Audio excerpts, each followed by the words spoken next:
মই কালি কিটৰ কাৰণে এয়া সেই ৰমন ছাৰ এখন কিবা সকলোৱে হাত বিলাকত ধুনীয়াকৈ দেই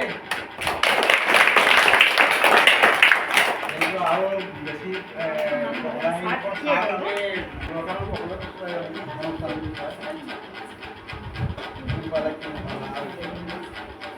আজি ভক্তিনগৰ প্ৰাথমিক বিদ্যালয়ৰ প্ৰাংগণত উপস্থিত হোৱা আমাৰ কৰ্মশালাৰ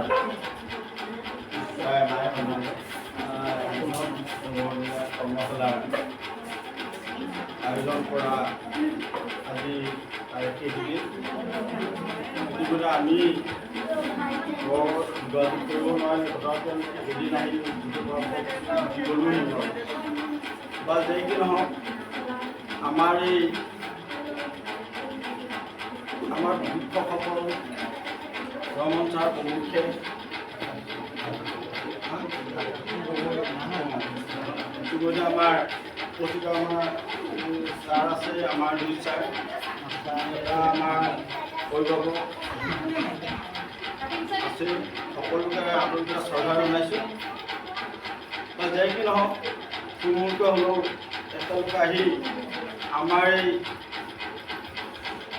একেবাৰে পাছ কৰা এখন গাঁও বুলিও কোনো বেয়া নহয় এই গাঁওখনত আহি আমাৰ কণ ছাত্ৰ ছাত্ৰীসকলক যি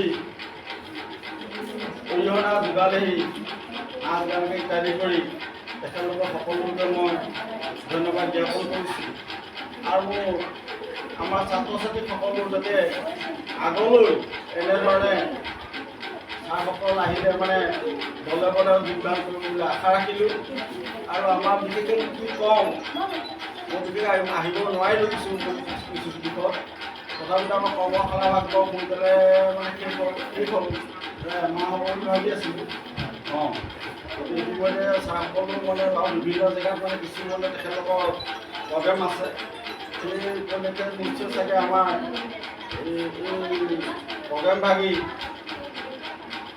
সোনকালে মানে শেষ কৰিলে যি কি নহওক তেখেতলোকে আহি বহুত কষ্টৰ মাজেৰে 15-16 দিন আহি আমাৰ ইয়াত উপস্থিত হৈ যি অৰিহণা যোগালে মোৰ তেখেতলোকৰো একেবাৰে নথৈ মোৰ মানে মোৰ ফালৰ পৰা আন্তৰিক শ্ৰদ্ধা জনাইছোঁ আৰু আগলৈও এনেধৰণে আমাৰ এই অনুষ্ঠান তেখেতলোক আহিব বুলি আশা ৰাখিলোঁ আৰু মানে ইমানতে মই অনুষ্ঠান পাতি ব্যৱসায় সামৰণি হ'ল তালৈ আমি ধন্যবাদ জ্ঞাপন কৰিছোঁ আৰু আমাৰ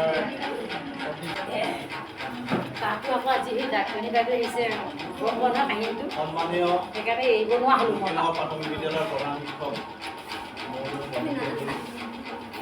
আজি 15-দিনীয়া কৰ্মশালাৰ অনুষ্ঠিত হৈছিলে সেই কৰ্মশালাৰ প্ৰশিক্ষক চিৰাজুল ছাৰ ৰঘুল ছাৰ প্ৰমুখ্যে কৰি উপস্থিত অভিভাৱক অভিভাৱকসকল আৰু মহল মাইনামণি আপোনালোকে যি 15-দিনীয়া যি ভক্তিনগৰ প্ৰাথমিক বিদ্যালয়ত যি কৰ্মশালা অনুষ্ঠিত কৰিছিলে ছাত্ৰ ছাত্ৰী তেনে নগণ্য যদিও অনাগত দিনত নিশ্চয় ভাল হ'ব বুলি ভাবিছোঁ আপোনালোকে যিসকলে এই ছাত্ৰ ছাত্ৰীসকলক এই কৰ্মশালাত 15-দিনীয়া যি কৰ্মশালাত উপস্থিত কৰাব পাৰিলে তেখেতসকলৰ জীৱন সাৰ্থক বুলি কোৱা হয় কৈছোঁ আপোনালোকে অৱগত আপোনালোকে জানে এজন ছাত্ৰ বা ছাত্ৰী শিক্ষাৰ দিশত আগুৱাই নিবলৈ হ'লে সাংস্কৃতিক দিশটো লাগিব সাংস্কৃতিক দিশত আপোনাৰ অকল স্মৃতি শক্তি বুলি ক'ব নকওঁ গোটেই শাৰীৰিক মানসিক উৎকৰ্ষ সাধন হয় আৰু আপোনালোকে যদি এই অঞ্চলৰ পৰা এজন ভাল শিল্পী বনাব পাৰে তেতিয়া আপোনালোকে গাঁওখন উন্নত হোৱাৰ লগতে এই ঠাইডোখৰ উন্নত হ'ব মই আশা কৰোঁ আপোনালোকে অনাগত দিনত এই ছাত্ৰ ছাত্ৰীসকলৰ লৈ পাৰিলে এখন বিদ্যালয় প্ৰতিষ্ঠা কৰক আপোনাক প্ৰতি শনিবাৰ আৰু দেওবাৰে শিক্ষাগুৰুসকলক আপোনালোকে নিমন্ত্ৰণ কৰক। বৰমালা হিচাপে নহয়, এখন বিদ্যালয় হিচাপে প্ৰতিষ্ঠা কৰক। দেখিব ছাত্ৰ ছাত্ৰীসকলে প্ৰতিটো দিশতে আগবাঢ়ি গৈছে, পঢ়াৰ ক্ষেত্ৰতো আগবাঢ়ি যাব আৰু নাচৰ নৃত্যৰ পৰা আদি কৰি যিখিনি আপোনালোকে যিখিনি শিকাব বিচাৰে সেইখিনিতো আগবাঢ়ি যাব বুলি মই ভাবিছোঁ। মই আমাৰ ছোৱালীজনী আমি প্ৰায় 6 বছৰৰ পৰা শিকি দিছোঁ। আমনি লাগি যায়, মেৰাপানীটো নগাবা 6 বছৰ পৰা দিছোঁ। আজি এইটোলৈকে আপোনাৰ 14 বছৰ হ'ল, 8 বছৰ আপ ডাউন কৰোঁ। এতিয়া মই মেৰাপানীত থৈ আহিছোঁ, আকৌ আহিছোঁ, আকৌ আহিমগৈ 3টা বজাত। এই অঞ্চলত বহুত গাৰ্জেনে নিয়া নাই এতিয়ালৈকে, বা এই দিশটো বুজি পোৱা নাই নে কি কথা নাজানো। যদি নিশ্চয় আগুৱাই নিব পাৰে। এতিয়া এই বিদ্যালয়ত আমাৰ বিভিন্ন ধৰণৰ অনুষ্ঠান হৈ থাকে। আমাৰ স্কুলৰ আপোনাৰ 12 মাহত 13টা অনুষ্ঠান হোৱা নিচিনা। যদি আমি এই ছাত্ৰ ছাত্ৰীসকলক এই বিদ্যালয়খনৰ যদি আমি 80জনৰ ভিতৰত আমি যদি 70জন ছাত্ৰ ছাত্ৰীকে যদি এই ক্ষেত্ৰত আগুৱাই নিব পাৰোঁ, আমি গুণোৎসৱত হওক বা বিভিন্ন অনুষ্ঠানত আমি আমাক নাম্বাৰ পায়। সেইকাৰণে আজিকালি কি হ'ল, ছাত্ৰ ছাত্ৰীক প্ৰতিটো দিশত লাগিব শিক্ষাই শিক্ষিত কৰিব নোৱাৰে। এতিয়া আপোনাৰ এজনী ছোৱালী আছিলে প্ৰায় ঢোলগুৰি নেকি, ছোৱালী নেপালী ছোৱালী।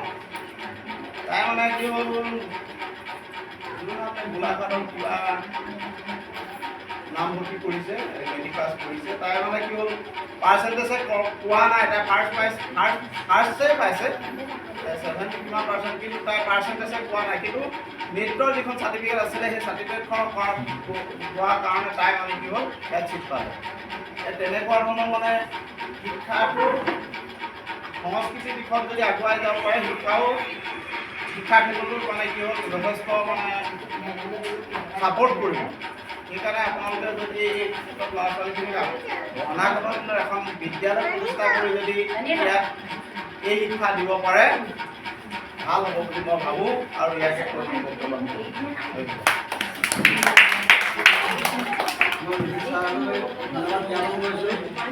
কথাটো সত্য কথা কৈছে আৰু মই কথা এটা জনাব কৈছোঁ। আচলতে